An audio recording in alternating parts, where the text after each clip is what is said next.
Greetings and welcome back to Room 303 in our Chats with Emily, as we are calling our readings through the poetry of Emily Dickinson. We are in the Johnson edition, and we are now ready for poem 281, "Tis so appalling, it exhilarates." Now, many have seen, because of the way that Emily put the poems together, this being a companion poem to poem 280. And the idea here is you got to face your fears. And Emily will play this one out remarkably in this poem.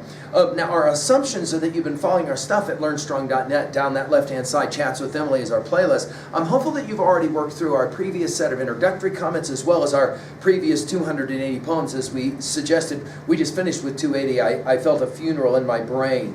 Now, this poem has a central word picture. We're back to this notion of wrestling. We saw this in several poems already. The Genesis 32 passage, verses 22 to 32, where Jacob will wrestle with the angel or with God, is, I think, central to how to read this poem. And as we commented when we were playing the game earlier with several other poems, this notion of wrestling with deity is for Emily much like wrestling with your faith or wrestling with challenges and the like.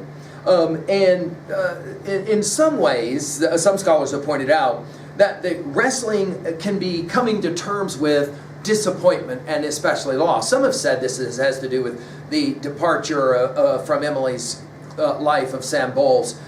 We've commented on already. Ruth Miller will make the argument that Poem 280 is about coming to terms with a death, and Poem 281 is coming to terms with survival of that death or that end. Ender North here has pointed out Emily's aesthetics, quote, "aesthetics of terror," end quote. That is to say, Emily makes the argument that somehow pain can be a propedeutic, can be instructional in some way. And this takes us back now to the theodicy question. You'll remember our big five of Room 303, what can we know, epistemology, who are we, ontology, the study of the individual mind, psychology, the study of the group mind, sociology. You'll remember the last of our big five, though, so important to our study of Emily, theodicy. Why must there be pain and suffering? Why must there be woe, will be her word, borrowing probably from her study of Milton in Paradise Lost. She'll make the observation that suspense can actually lead to dread and then hope and then certainty. And some have asked, is Emily just obsessed with death? And that's why she keeps coming back to poems like this one. Let's enjoy this poem. "'Tis so appalling, it exhilarates, so over horror, it half captivates. The soul stares after it secure, a sepulchre, fears frost no more. To scan a ghost is faint, but grappling conquers it. How easy! Torment now, suspense kept sawing so. The truth is bald and cold, but that will hold. If any are not sure, we show them prayer. But we, who know, stop hoping now. Looking at death is dying. Just let go the breath, and not the pillow at your cheek so slumbereth. Others can wrestle. Yours is done, and so of woe, bleak, dreaded. Come, it sets the fright at liberty and terrors free. Gay, ghastly, holiday! Exclamation point.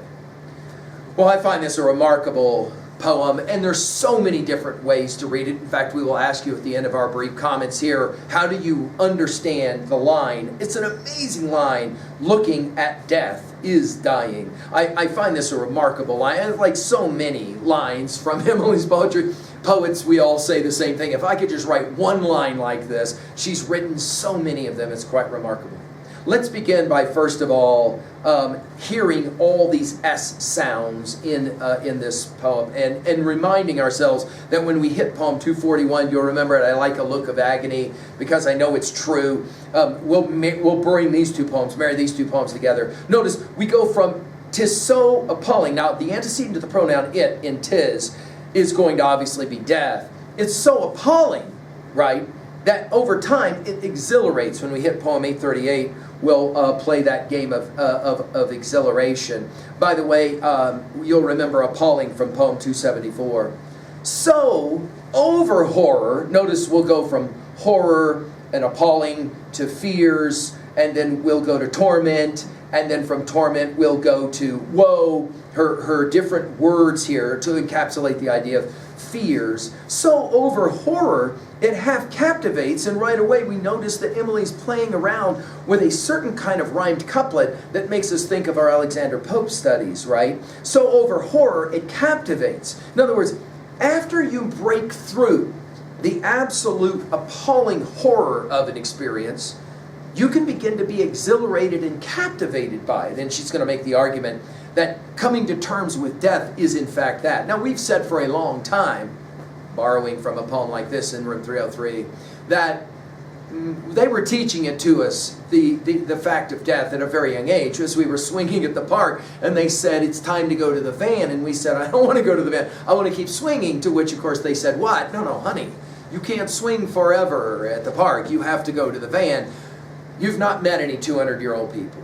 Let that fact sink in. And because that is true, everybody's got to go to the van. Everybody, right? And she says, when you start to think about it at first, a fact like that I just said, can be appalling, it can be horrifying, but then it becomes exhilarating in some way, and it becomes captivating. Think about how Socrates was so exhilarated at the end of the Phaedo to drink his hemlock shake and go bye-bye. We've given lectures for it at learnstrong.net.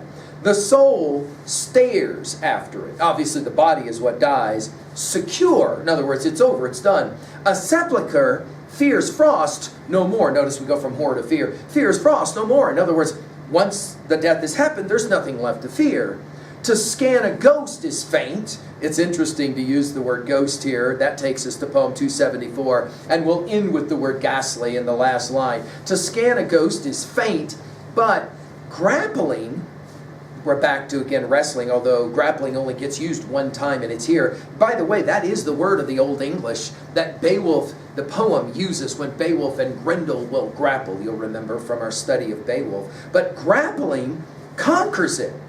And there's the line, right? To wrestle with something, to grapple with something, allows you to conquer it in some way. And then she'll say it. How easy, which takes us that phrase back to poem 35. We'll see it again in poem 498. How easy torment now. In other words, before horror was torment, appalling, but now it begins to be exhilarating and captivating.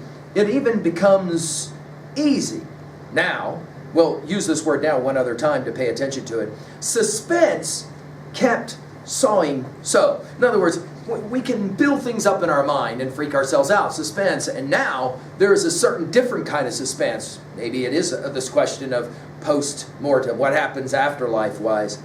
The truth, notice capitalized, is bald, capitalized, and cold, capitalized. Now, some have pointed out that Emily seems to be almost blasphemy here for her day. She seems to be suggesting that you've got this thing called truth, and then you've got this thing called faith or delusional faith. And she's going to make the argument the truth is what we hold on to. Notice, the truth is bald and cold, but that will hold. That's all we need. If any are not sure, notice it starts vague and then it becomes you. You're drawn into this poem.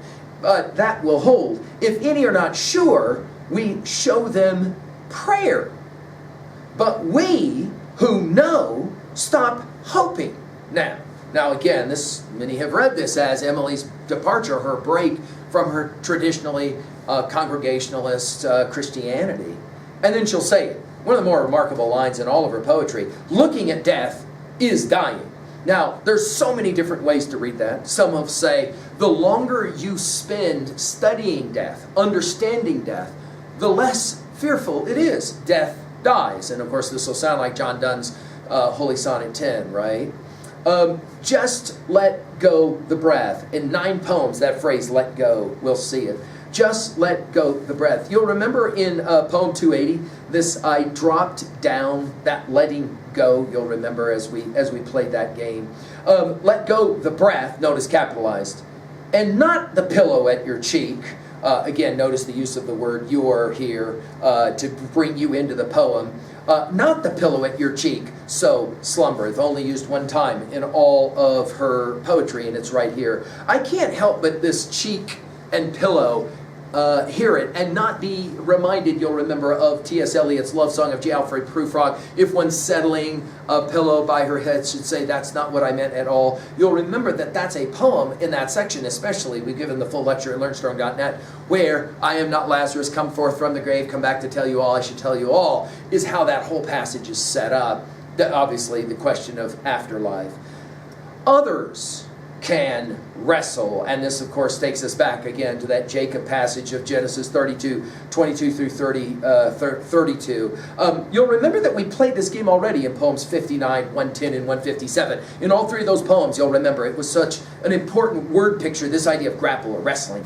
Others can wrestle, yours is done. You'll remember in the previous poem 280, it was finished, as the last word. It is done. And so of woe, hearing the rhythms of the rhyme of so and woe. Of course, what are we thinking of when we see the word woe? And we've seen this already a number of times, of man's first disobedience and that fruit of that forbidden tree, whose mortal taste brought death into the world, and all our woe, the opening lines of Milton's Paradise Lost. I told you guys, so much of Milton stands behind, I think, much of Emily's, especially her thinking, when she starts to especially grapple, can I use that word, with the whole question of faith versus reason, or truth, as she will use it here. Notice, and so of woe, bleak, dreaded, come. In other words, spending time with thinking about death and dying will lead one away from this dread that one would have. By the way, just to note, when we did our talks with Walden, we read every poem of Walt Whitman's Leaves of Grass Deathbed Edition, 1892.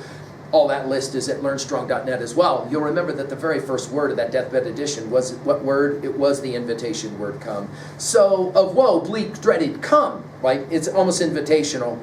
It sets the fright at liberty and terrors free. Notice fright, terrors, liberty, freedom. And then she'll have this amazing final line, gay, holiday, with the word ghastly in between, which of course captures brilliantly the paradox of death. If one reasons on it long enough, one can begin to recognize that there really isn't anything that ghastly about death. In fact, it can become understood as a gay, happy holiday. Well, what are we going to do with a poem like this at 2A? Well, we can't conquer death, right? But we can conquer the fear of death, I think, is the argument she's making. Some have read this as truth is more powerful than delusion. To know the worst leaves the one without dread, as another way to think of it. At 2B, notice the word choices here, right, for fear. Horror, dread, torment, woe, fright, terror, all of these compelling words. Now, Emily, I think, is borrowing from King Lear, the play, Act 4, Scene 1, you'll remember. The worst returns to laughter, you'll remember the comment. And we've mentioned John Donne's Holy Sonnet 10. I want us, though, to think a little bit about Emerson's essay, Nature, especially those opening lines, and his transparent eyeball as being significant as well. But I want to take us to 4 poems that we will be studying, and I want you to just hear the resonances. I'm not going to comment, I'm just going to enjoy reading them. Poem 305. The difference between despair and fear is like the one between the instant of a wreck and when the wreck has been. The mind is smooth, no motion, contented as the eye upon the forehead of a bust that knows it cannot see. Or when we get to poem 608, afraid? Of whom am I afraid? Not death, for who is he? The porter of my father's lodge as much abasheth me. Of life? 'Twere odd I fear a thing that comprehendeth me in 1 or 2 existences as deity decree. Of resurrection? Is the east afraid to trust the morn with her fastidious forehead? As soon impeach my crown. Or when we get to poem 1181, this is the game she'll play. When I hoped, I feared.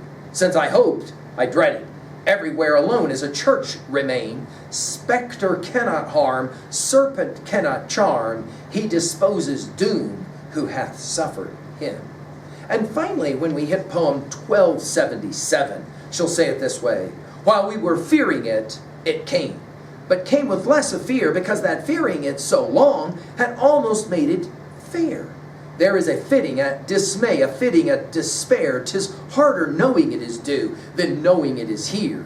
The trying on the utmost, the morning it is new, is terribler than wearing it a whole existence through. Well, to finish, and how do you own a poem like this? Obviously, we could mention, and we did mention Plato's Phaedo as well. That notion that Socrates argues, well, yes, I am about to take my hemlock shake, but I'm about to go on an amazing odyssey or a journey. It could be exhilarating, to use the language here. Final question for you: how do you understand the line, "Looking at death is dying"? And to what degree are you preparing to have to go to the van? I hope your study of Emily is helping you. Thank you.